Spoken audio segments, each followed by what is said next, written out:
তোমার এই দেশের মাটিতে কোরআন মাজিদকে আমি দেখিয়েছি। দেখো, কোরআন মাজিদের গায়ে যদি মিথ্যা দোয়া লিখতে পারে, তাহলে সে দেশের মাটিতে মিথ্যা ধর্ম আছে।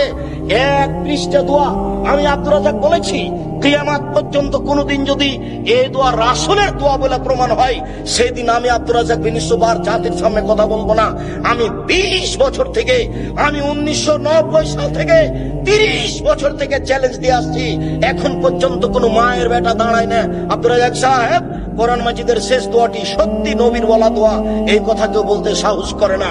আমি বলেছি সাদ্দাদের কাহিনী মিথ্যা।